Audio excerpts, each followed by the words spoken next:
سلام تعنا هبلي زخبركم تخطاتلتي تلفزيون دمس ويان تجراي نمبل سلاسانة سلستنا عامت نخبرو زلنا بعال سمعتات تجراي انقع بسلام أبصحكم أبصحنا بمبال نلومي نابزدلنا لكم زيناتات كسجر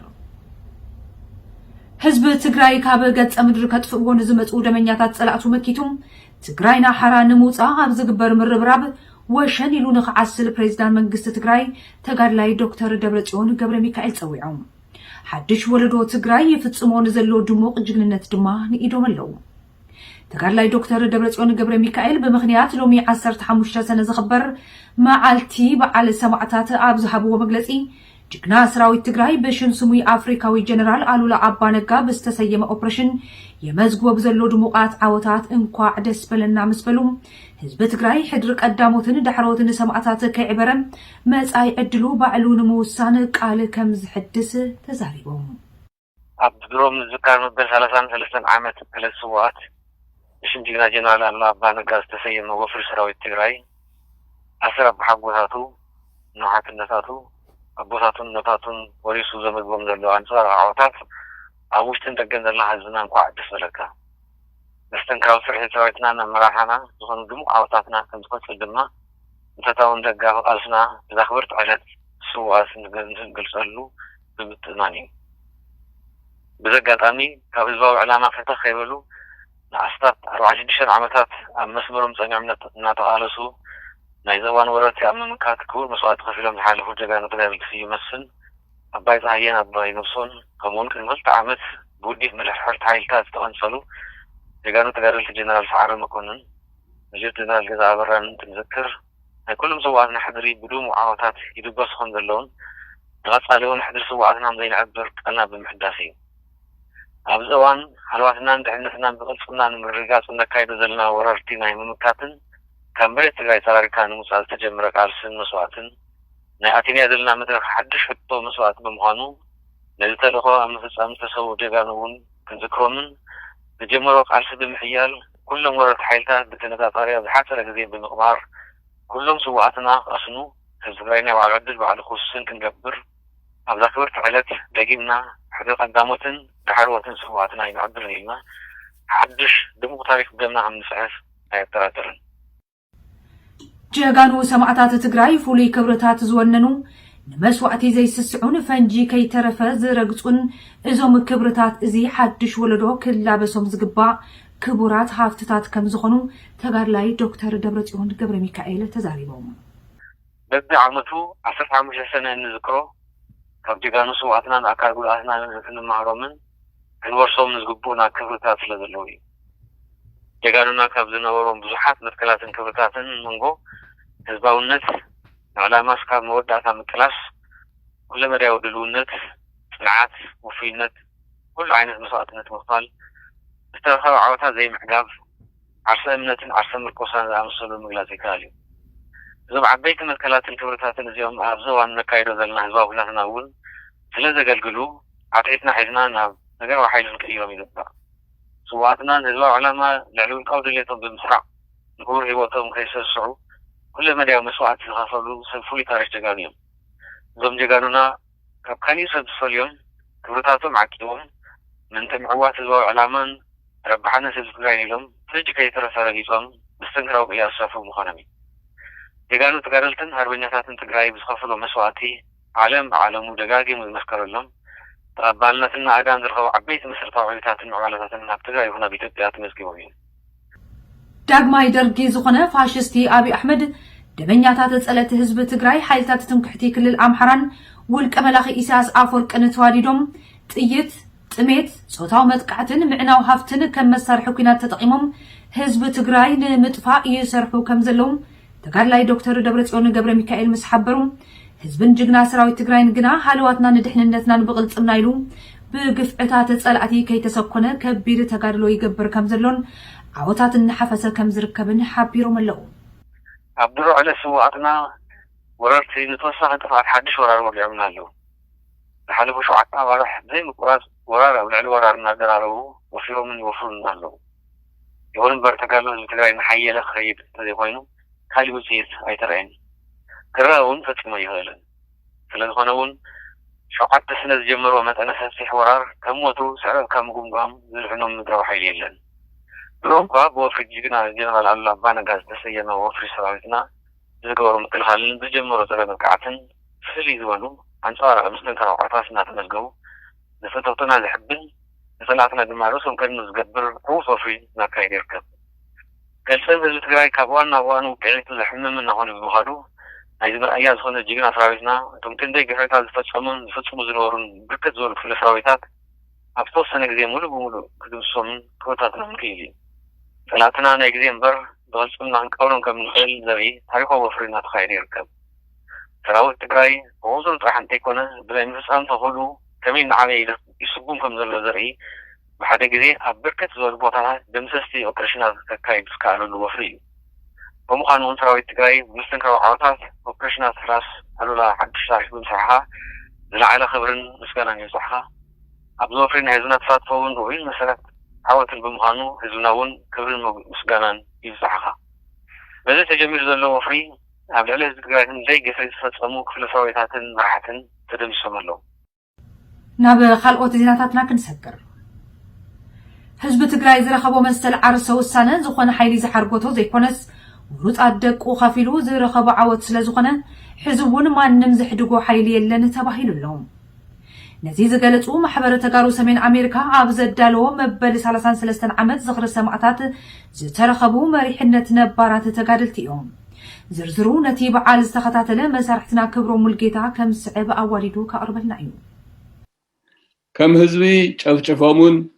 عوريسومن يشاليلنا كنبر كخلهم علمهم يوم وفيرو يكون أمبر هيوتن نبرتن كم عناو حليفهم اسمنا مسوارجن فسيمو هيتخالون زي كله مسعات معات وردناون كم هزبي أي تسعرنا أي تنبركخنا بمحبر تجارو سمين أمريكا استسنادن عب استفلالي كورنات علم زركبو تجارو بتكنولوجي زوم كونفرنس سالتون مبل 33 عمت زخري معلتي سمعتات بدم كونتات خبيرهم إذا زخري عب شنشعة ميتن سمانن عمت مرت سرعة درج عب موداتا سرعة مكبات وزفت سموت في حوزين مسرت كيرو زخبرن تخون تجري عب معلن السعنتهم من تاع بجان زخونن مرجعت دقات تذكر العلاتيم عب زمدلاو كاب استرخبو سب تاريخ تجدلاي سي ابراهام عب زغربو مبرهي قدمي 33 عمت زنبره ጨፍጫፍን حزي ገጢሙና ዘሎ ኩነትን ብኸምዚ ገሊጽዎም ኣብዚ እዋን እዚ ናይ ህዝብና ቃልሲ ንቅድሚት እናገስገሰ ናይቶም ጸላእትና ግን ከምቲ ናይ 1981 ዓመተ ምህረት ዓይን ቅድሚት ዓይን ድሕሪት ኣብ መንቀራቐር ከም ዝኣተወ ግልጽ ኮይኑ ይረኣሉ نعم ون كرأيهم جميلو لوم ون تاريخ نبعلو مدقامو عي ترفن بزوحات دك هزبي مسوعات زخفلو هزب تقراي مسل عرسو سانقو بحرقواتو زي كونس بغالسو كم زرخبون نزو سانه بعلو كم زرقاقصو بمئمانيو زبلو دما منقس تقراي بموكال افت مدرخ استرخبو امباسادر برهانه قبر كريستوسيوم باهي ናይ ህዝቢ ትግራይ መሰረታዊ ድልየታት ኩሎም ዝፍትሑ ዝኽእሉ ኩሉ ሰብ ደጊፍዎ ኩሉ ዓለም ደጊፍዎ ከዓ ክረጋገጽ ዝኽእል ህዝቢ ትግራይ ነቶም ድልየታቱ ናይ ባዕለይ ዕድል ባዕለይ ክውስን እየ ዝቃልስ ዘለኹ እየ ዝሰርሕ ዘለኹ እንተሎ ኩሉ ክድግፎ ኣለዎ ነዚ ክቃወም ዝኽእል ሰብ ክህሉ ስለዘይኽእል ስለዚ እቲ ዕላማ ህዝቢ ትግራይ ብግልፂ ዝተቐመጠ እዩ تعلم حزب تግራይ ባህጊ ህዝብ ትግራይ ድሌት ህዝብ ትግራይ ብግልጽ ዝተቀመጠ ማንም ኃይል ወስናሉ ይኽእል ባዕሉ ህዝብ ሙሉእ ወስኖ ይኽእል 7.9 ሚሊዮን ተቆይና ተጋሩ 7.9 ሚሊዮን ተጋሩ ንወስኖ ባዕልተና ገጢሙና ካብ ዘሎ ካልኣይ ደርጊ ክንናገፍ ሕዝውን ሕድሪ ጀጋኑ ኣያታቶም ዘይጠለሙ نبراتن حدشتن مناسي منت تجراي يوادقلو واغاون يخفللو كبلو امباسادر برهانه قبر كريستوس وسيخم غليصوم ተገዳላይ ስየ ብርሃ ብግዲኡ ሕዘይ ገጢሙና ዘሎ ፈተና በዲህና ብምውፃእ ሓንቲ ክንገብራ ዝግበአና ገዛዕዮ ሓድነትና ምስጣም ምዃና ድማ ኣገንዚቡ ንመበል 33 ግዜ ዝተኸብረ ዝኽሪ ሰማዕታት ትግራይ ኣብ ዝተፈላለዩ ስቴታት ኣሜሪካ ኣውሮፓን ካልኦት ኩርናዓት ዓለምን ብዝተፈላለየ ምድላዋት ተኸቢሩ እዩ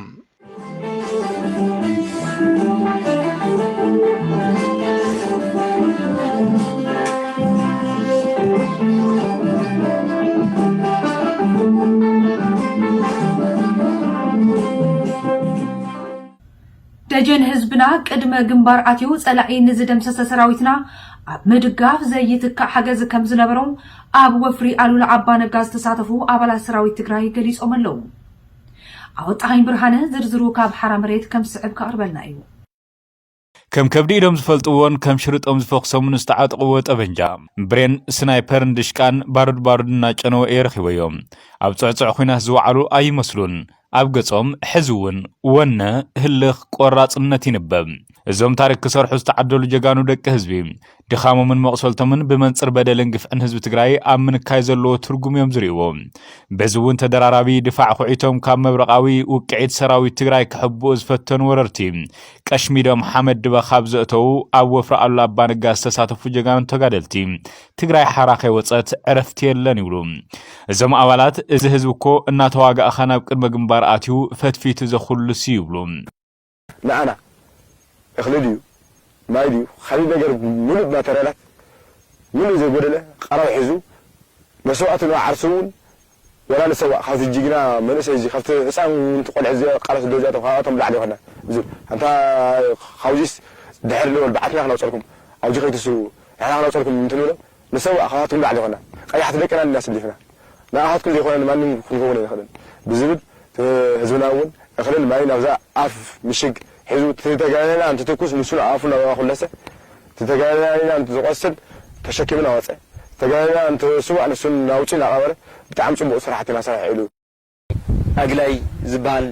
ያው ተሸከምቲ ንግዚኡ ቀዳናሪ ዝገብረሉ ሰራዊት ቀዲስካ ክዕረ ዝግባእ ዝነበረ ባዕሉ ሰራዊትና ተህዝብና መፅዩ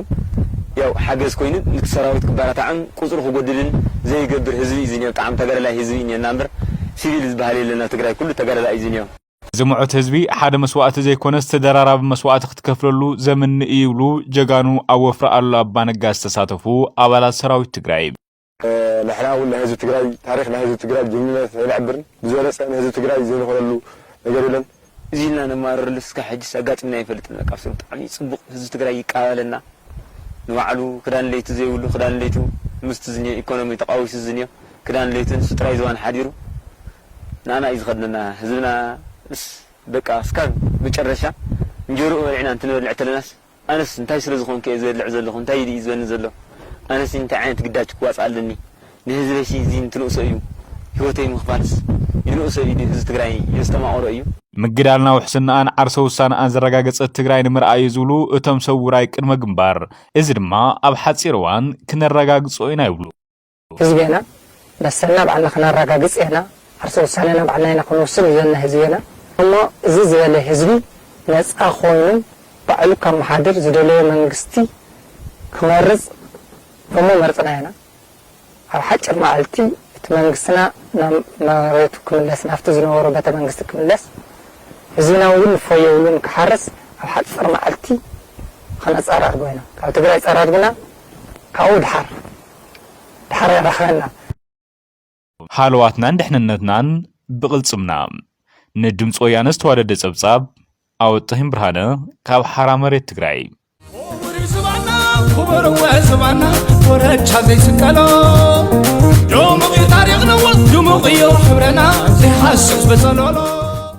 هالواتنان دحننتنان بقلصمنا قلصمنا زي يطوى بحايلي منقد نسحيطن عنا سقرو ببلحات نسقرو بعقلي زيناتاتنا حزون النقطة اليوم فاشستي أبي أحمد أبي تقرأي تميت زبها للن كبل كم عملوا حاسين لهم እሱ ባዕዳዊ ሰራዊት ውልቀ መላኺ ኢሳያስ አፈወርቂ ካብ ትግራይ ክወፅእ ከም ዘይፅዕር ብምሕባር ምስቲ ወራሪ ሰራዊት ኮይኑ ኣብ ትግራይ ክፍጽሞ ዝጸንሐ ግፍዕታት ክቕጽለሉ ዘለዎ ድሌት እውን ኣመላኺቱ ኣሎ ጎይታ ሕሰት ዝኾነን ቅድሚ ሕዚ ኣብ ትግራይ ዋላ ሓደ ሰብ ኣይተቐተለን ናብ ሱዳን ዝተሰደዳ ደቂ ኣንስትዮ ኮነ ህፃናት የለውን እናበለም ኣብ ዓጸባ ህዝቢ ትግራይ ክወራዘ ዝጸንሐ ፋሽስቲ አብይ አሕመድ ሎሚ ድማ ኣብ ትግራይ ጥሜት ዝበሃል የለን ክብል ከም ኣመሉ ኣሉ ቀጣኒሉ ከም ዝሓሰወ ቢቢሲ ሓቢሩሎ ቢቢሲ ግና ኣብ ትግራይ ጥሜት ዝበሃል የለን ንዝብል ዘረባ ፋሽስቲ አብይ አሕመድ ብምንጻግ ኣብ ትግራይ 350,000 ሰባት ብጥሜት እናተሳቅዩ ከም ዝኾኑን ልዕሊ 5 ሚሊዮን ወገናት ድማ ህጹጽ ሓገዝ ከም ዘድልዮምን ጸብጺቡሎ ብዘይካዚ ፋሽስቲ አብይን ሰበስልጣናቱን ዕሱብ ባዕዳዊ ሰራዊት ውልቀ መላኺ ኢሳያስ አፈወርቂ ካብ ትግራይ ክወጽእ እዩ እናበሉ ደጋጊሞም ንማሕበረሰብ ዓለም ክዛረቡ ከም ዘይጸንሑ ትማል ግና እቲ ባዕዳዊ ወራር ሰራዊት ካብ ትግራይ ንኽወጽእ ፋሽስቲ አብይ ከም ዘይደፋፍእ ብዛዕባ እዚ ጉዳይ ከም ዘይገድሶን ምስ መንግስቲ ውልቀ መላኺ ኢሳያስ አፈወርቂ ኮይኑ ኣብ ትግራይ ክፍጽሞ ዝጸንሐ ግፍዕታት ክቕጽለሉ ከም ዝደልን ኣመላኺቱ ኣሎ ኣብ ትግራይ ክፍጽሙ ዝጸንሑ ግፍዕታት ከም ዝቐጸሉ ውድብ ሕቡራት መንግስታት ኣፍሊጡሎም ሓላፊት ላዕለዋይ ኮሚሽን ሰብኣዊ መሰላት ውድብ ሕቡራት መንግስታት ሚሼል ባችሌት ኣብ ትግራይ ሰላማውያን ሰባት እናተረሸኑ ከም ዝኾኑን ግፍዕታት ድማ እናተፈጸሙ ከም ዝርከቡን ኣፍሊጠን ኣለዋ እተን ሓላፊት ንሰለስተ ሰሙናት ዝሳለጥ ዋዕላ ሰብኣዊ መሰላት ውድብ ሕቡራት መንግስታት እንትኸፍታ ከም ዝበለኦም ኣብ ትግራይ ጨፍጫፍ ሰላማውያን ወገናት ኣብ ልዕሊ ህፃናት ጾታዊ መጥቃዕቲ ከም ዝተፈጸመን ሰባት ድማ በኣስገዳድ እናተፈናቀሉ ከም ዝጸንሑን ለምውን እዞም ግፍዕታት ከም ዝቐጸሉን ድምፂ ኣሜሪካ ጸብጺቡሎም እሱ ባዕዳዊ ሰራዊት ውልቀ መላኺ ኢሳያስ አፈወርቂ ካብ ትግራይ ከም ዘይወፀ ዝሓበራ እተን ሓላፊት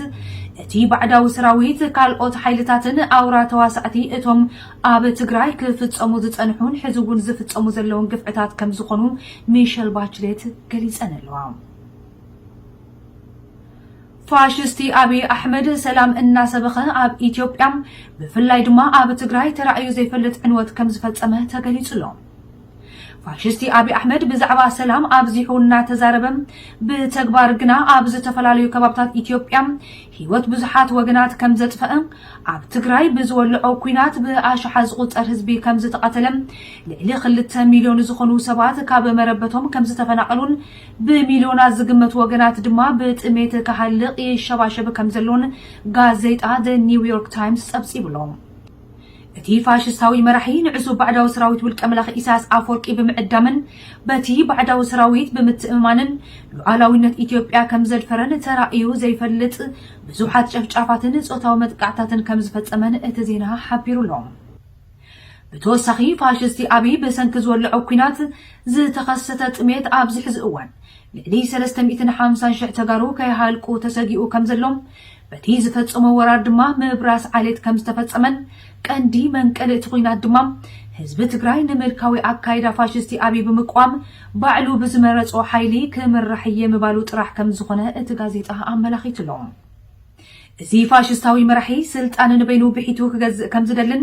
በዚ ዝተለዓለ ድማ ኣብ ክልል ኦሮሚያ ብዙሓት ሰባት ከም ዝቐተለን ልዕሊ 10,000 ሰባት ከም ዝኣሰረን ንሞት ኣርቲስት ሃጫሉ ሁንዴሳ ስዒቡ ድማ ቀንዲ መራሕቲ ፖለቲካዊ ውድባት ኦሮሞ ኣብ ትሕቲ ቀይዲ ከም ዘውዓለን ድሕሪ ዝኹሉ ገበናት ድማ መረፃ ብዝብል ተዋስኦም ስልጣኑ ንምድልዳልን ኣክሊል ንምፅዓንን ይሸባሸብ ከም ዘሎ እቲ ዜና ኣረዲኡሎም ፋሽስቲ አብይ አሕመድ ንሰላም ዝተሓሰመ ተዓዋት ሽልማት ሰላም ኖቤል ተባሂሉ እናተዘከረ ከም ዝነበር ድማ እቲ ጋዜጣ ሓቢሩሎ እምበር ከዚ ኸበርኩም ተመልከትና ንሎሚ ዝሓዝናልኩም ዜናታት ኣብዚ ዛዚምና ኣለና ኣብ ካልኦት ተመሳሰልቲ ዛዕባታት መሊስና ክንጋነኢና ክሳብ ሽዑ ሰላም ሃለዋትና ንድሕንነትናን ብቐልጽምና ትግራይ ትስዕር